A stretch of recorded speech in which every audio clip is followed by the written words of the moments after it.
Saudara-saudara kekasih di dalam Tuhan Yesus, puji dan syukur kepada Tuhan kita dapat bertemu lagi di dalam acara Renungan Harian GP Kris Pangkal Pinang.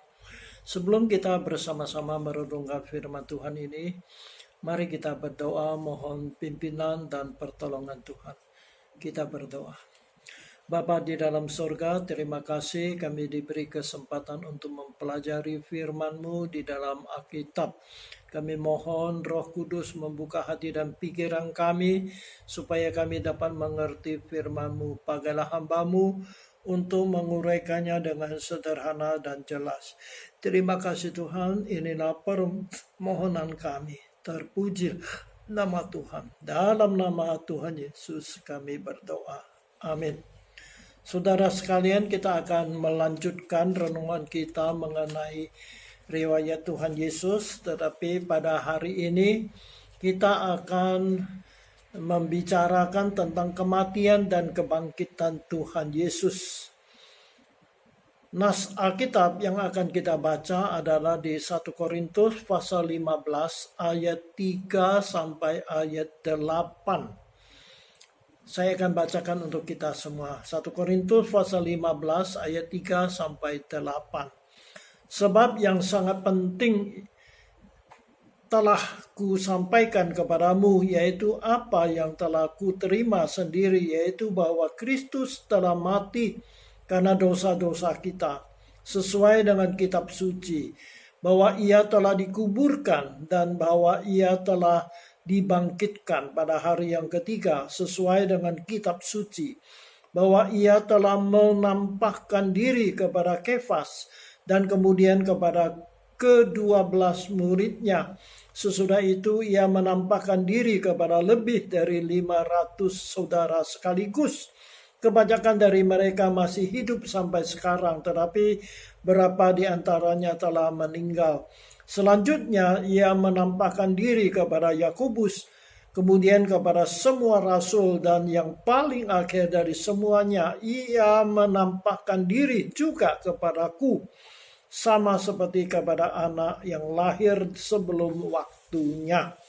Saudara sekalian, kemarin Jumat tanggal 7 April 2023 kita memperingati hari kesengsaraan dan kematian Tuhan Yesus di kayu salib.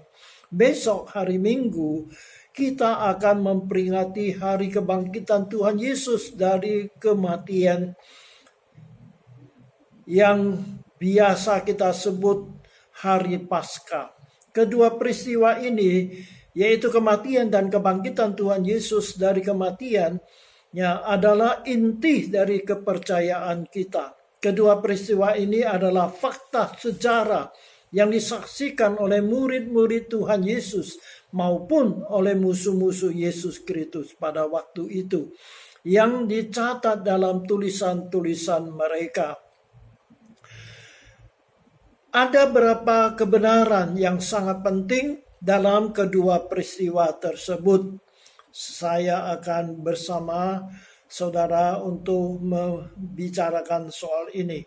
Yang pertama, Yesus adalah Allah yang telah menjadi manusia. Dalam Alkitab banyak sekali ayat-ayat yang menyebut Yesus adalah Allah atau anak Allah.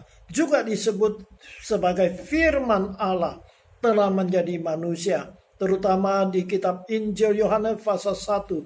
Ini berapa ayat yang kita kutip, yaitu Yohanes pasal 1 ayat 1, 2, dan 14. Demikian firman Tuhan. Pada mulanya adalah firman. Firman itu bersama-sama dengan Allah, dan firman itu adalah Allah.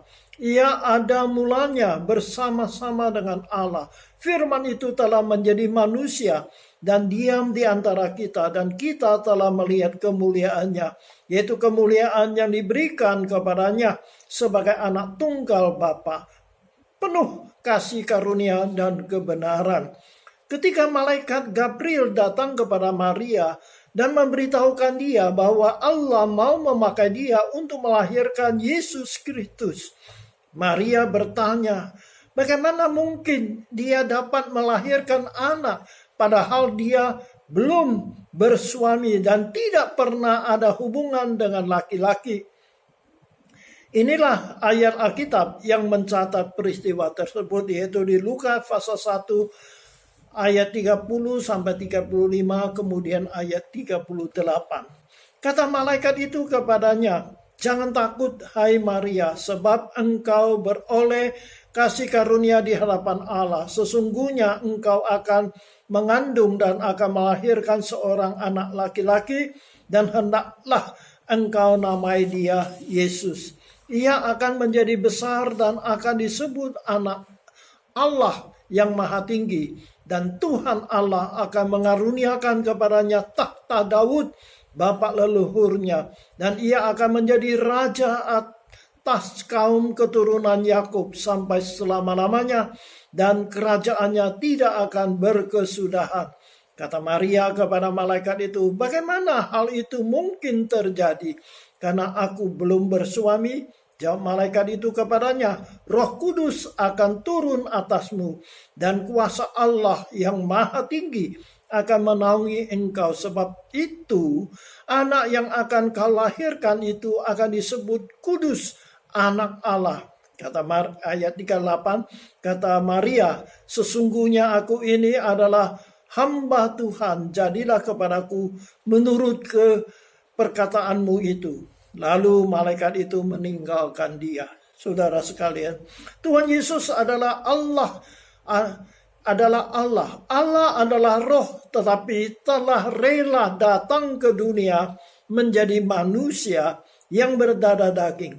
Rasul Paulus menjelaskan demikian kepada jemaat di Filipi pasal 2 ayat 5 sampai ayat 8. Demikian, "Hendaklah kamu dalam hidupmu bersama menaruh pikiran dan perasaan yang terdapat juga dalam Kristus Yesus, yang walaupun dalam rupa Allah tidak menganggap kesetaraan dengan Allah itu sebagai milik yang harus dipertahankan, melainkan telah mengosongkan dirinya sendiri dan mengambil rupa seorang hamba dan menjadi sama dengan manusia. Dan dalam keadaan sebagai manusia, ia telah merendahkan dirinya dan taat sampai mati, bahkan sampai mati di kayu salib." Jadi di sini Paulus menjelaskan bagaimana Yesus adalah Allah, tetapi telah menjadi manusia, merendahkan diri, mengosongkan diri menjadi manusia. Yang kedua, kematian Tuhan Yesus di kayu salib adalah untuk menebus dosa manusia. Tujuan Tuhan Yesus datang ke dunia, mati di kayu salib, adalah untuk menebus dosa manusia. Ini adalah cara Allah menyelamatkan manusia. Manusia telah berbuat dosa, dan dosa membawa akibat hukuman yang kekal, yaitu siksaan di dalam api neraka yang kekal. Manusia dengan cara dan kekuatan sendiri tidak dapat menyelesaikan masalah ini. Tetapi karena Allah itu kasih, Allah mengutus anak tunggalnya, yaitu Yesus Kristus, datang ke dunia mengganti kita menerima hukuman dosa, supaya setiap orang yang berdosa boleh datang kepada Yesus untuk memohon pengampunan dosa. Sesungguhnya Allah adalah roh yang tidak akan mati. Oleh sebab itu, Tuhan Yesus harus menjadi manusia yang berdarah daging, supaya ia dapat mati di kayu salib untuk mengganti kita menerima hukuman dosa. Galatia pasal 4 ayat 4 dan 5 berkata demikian. "Tetapi setelah genap waktunya, maka Allah mengutus anaknya yang lahir dari seorang perempuan dan takluk kepada hukum Taurat. Ia diutus untuk menebus mereka yang takluk kepada hukum Taurat, supaya kita diterima menjadi anak." Demikian juga Petrus menjelaskan demikian dalam surat 1 Petrus pasal 2 ayat 24. Ia, yaitu Yesus Kristus sendiri, telah memikul dosa kita di dalam tubuhnya di kayu salib, supaya kita yang telah mati terhadap dosa hidup untuk kebenaran. Oleh bilur-bilurnya kamu telah sembuh. Jadi di sini jelas Tuhan Yesus mati di kayu salib adalah memikul dosa kita, mengganti kita menerima hukuman dosa ini. Paulus dalam suratnya kepada Timotius, di dalam 1 Timotius pasal 1 ayat 15, Paulus berkata demikian, perkataan ini benar dan patut diterima sepenuhnya. Kristus Yesus datang ke dunia untuk menyelamatkan orang berdosa. Dan di antara mereka akulah yang paling berdosa. Jelas di sini dengan Paulus mengatakan Yesus datang adalah untuk menyelamatkan kita dari dosa. Dengan kematian Tuhan Yesus di kayu salib, Allah telah menciptakan jalan keselamatan bagi manusia yang berdosa. Pengampunan dosa adalah anugerah Allah untuk kita orang yang berdosa. Yesus sudah bayar hutang dosa kita dengan kematiannya di kayu salib. Yang ketiga, makna kebangkitan Tuhan Yesus dari kematiannya. Ada berapa makna atau kebenaran? Yang pertama, membuktikan Dia adalah Allah dari sorga. Semua manusia akan mengalami kematian, kemudian akan menerima hukuman di dalam siksaan api neraka. Tetapi Tuhan kita Yesus Kristus sesudah mati 3 hari, bangkit dari kematian, membuktikan Dia sudah mengalahkan kuasa kematian. Dia adalah Allah yang sejati. Demikian firman Tuhan dalam Roma pasal 1 ayat 3 dan 4. Tentang anaknya yang menurut daging diperanakkan dari keturunan Daud dan menurut roh kekudusan dinyatakan oleh kebangkitannya dari antara orang mati bahwa ia adalah anak Allah yang berkuasa, Yesus Kristus Tuhan kita. Jadi ayat ini mengatakan kebangkitan Yesus membuktikan bahwa Dia adalah anak Allah. Yang kedua, kebangkitan Tuhan Yesus menjamin kita akan mengalami kebangkitan tubuh. Keselamatan yang Yesus berikan kepada kita bukan hanya supaya roh jiwa kita dapat masuk surga, tetapi menjamin pada hari akhir zaman, ketika Tuhan Yesus datang kedua kalinya, kita akan mengalami kebangkitan tubuh. Tubuh kita yang fana dan sudah rusak atau hancur ini akan dibangkitkan pada hari itu. Demikian Paulus berkata kepada jemaat di Korintus pasal 15 ayat 20 sampai 22. Tetapi yang benar ialah bahwa Kristus telah dibangkitkan dari antara orang mati sebagai yang sulung dari orang-orang yang sudah meninggal. Sebab sama seperti maut datang karena satu orang manusia, demikian juga kebangkitan orang mati datang karena satu orang manusia. Karena sama seperti semua orang mati dalam persekutuan dengan Adam, demikian pula semua orang akan dihidupkan kembali dalam persekutuan dengan Kristus. Demikian juga Paulus menjelaskan hal ini kepada jemaat di Tesalonika. Saya bacakan 1 Tesalonika pasal 4 ayat 15 sampai 17. Ini kami katakan kepadamu dengan firman Tuhan, kita yang hidup yang masih tinggal sampai kedatangan Tuhan sekali-kali tidak akan mendahului mereka yang telah meninggal. Sebab pada waktu tanda diberi, yaitu pada waktu penghulu malaikat berseru dan sangkakala Allah berbunyi, maka Tuhan sendiri akan turun dari surga dan mereka yang mati dalam Kristus akan lebih dahulu bangkit. Sesudah itu kita yang hidup yang masih tinggal akan diangkat bersama-sama dengan mereka di dalam awan menyongsong Tuhan di angkasa. Demikianlah kita akan selama-lamanya bersama-sama dengan Tuhan. Jadi saudara sekalian, kebangkitan Tuhan Yesus memberi jaminan bahwa kita satu hari akan dibangkitkan juga. Tubuh kita yang fana ini yang sudah rusak akan diganti dengan satu tubuh yang mulia. yang kekal. Yang ketiga, kebangkitan Tuhan Yesus adalah memberi keberanian kepada murid-murid Tuhan Yesus untuk menjadi saksi kebangkitan Tuhan Yesus. Ketika Tuhan Yesus ditangkap dan dihukum mati di kayu salib, semua murid-murid Tuhan Yesus menjadi takut dan bersembunyi. Mereka takut akan ditangkap oleh para pemimpin agama dan masyarakat Yahudi.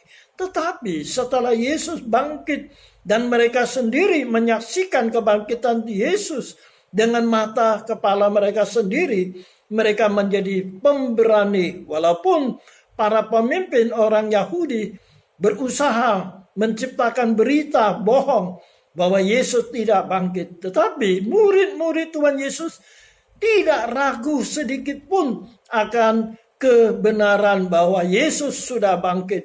Apalagi kemudian mereka melihat sendiri bagaimana Tuhan Yesus terangkat kembali ke surga di hadapan mata mereka. Maka mereka dengan berani memberitakan tentang Yesus yang adalah Mesias, Juru Selamat yang telah mati tetapi telah bangkit kembali. Sekalipun mereka dilarang, diancam, bahkan dihukum mati, namun mereka tetap bersaksi tentang kebangkitan Yesus. Kalau Yesus tidak bangkit, untuk apa mereka mempertaruhkan nyawa untuk mempertahankan suatu berita bohong? Jadi murid-murid Yesus dari penakut menjadi pemberani adalah bukti bahwa Yesus benar-benar telah bangkit dari kematiannya. Kisah Rasul pasal 4 ayat 18 sampai 20 kita baca bagaimana murid-murid Yesus diancam, dilarang untuk memberitakan tentang kebangkitan Yesus. Tetapi mereka dengan berani memberitakan Yesus sudah mati dan bangkit. Saya bacakan Kisah Rasul pasal 4 ayat 18 sampai 20. Dan setelah keduanya disuruh masuk, mereka diperintahkan supaya sama sekali jangan berbicara atau mengajar lagi dalam nama Yesus. Tetapi Petrus dan Yohanes menjawab mereka, silakan kamu putuskan sendiri manakah yang benar di hadapan Allah, taat kepada kamu atau taat kepada Allah. Sebab tidak mungkin bagi kami untuk tidak berkata-kata tentang apa yang telah kami lihat dan yang telah kami dengar. Jadi mereka menjadi saksi kebangkitan Tuhan Yesus. Saudara sekalian, Yesus yang kita percaya adalah anak Allah yang datang dari surga menjadi manusia supaya mempunyai tubuh jasmani yang berdarah daging, supaya bisa mati di kayu salib untuk menebus dosa kita. Dia mati, tetapi 3 hari kemudian bangkit dari kematian, membuktikan dia adalah Allah yang menjadi manusia. Pada suatu hari, yaitu hari akhir zaman, Yesus akan datang kembali untuk menghakimi setiap manusia yang hidup maupun yang mati. Dia adalah Juru Selamat yang diutus oleh Allah. Saya bacakan Yohanes pasal 3 ayat 16 sampai 18. Kesaksian daripada Yohanes. Karena begitu besar kasih Allah akan dunia ini, sehingga ia telah mengaruniakan anaknya yang tunggal, supaya setiap orang yang percaya kepadanya tidak binasa, melainkan beroleh hidup yang kekal. Sebab Allah mengutus anaknya ke dalam dunia, bukan untuk menghakimi dunia, melainkan untuk menyelamatkannya oleh dia. Barang siapa percaya kepadanya, ia tidak akan dihukum. Barang siapa tidak percaya, ia telah berada di bawah hukuman, sebab ia tidak percaya dalam nama anak tunggal Allah. Amin. Demikianlah pembacaan saudara sekalian, kiranya Tuhan menolong kepada kita. Kematian dan kebangkitan Tuhan Yesus membuktikan dia adalah Mesias, Juru Selamat yang diutus oleh Allah. Mari kita berdoa. Terima kasih Tuhan Yesus, Engkau adalah Allah yang di surga, tetapi demi untuk menyelamatkan kami, Engkau rela menjadi manusia dan lahir di dalam dunia menjadi manusia. Engkau mati di kayu salib untuk menebus dosa kami. Engkau mencurahkan darah-Mu yang suci untuk menebus kami. Terima kasih Tuhan. Engkau tidak saja mati, tetapi pada hari yang ketiga Engkau bangkit kembali membuktikan bahwa Engkau adalah Allah yang berkuasa mengalahkan setan, mengalahkan kematian. Terima kasih Tuhan, kami yang percaya kepada Engkau akan mendapat hidup kekal selama-lamanya. Terpujilah nama Tuhan. Kuatkan iman kami supaya kami tetap setia kepada Engkau. Dalam nama Tuhan Yesus kami berdoa. Amin. Kiranya Tuhan memberkati kita dan selamat Paskah. Tuhan berkati kita. Amin.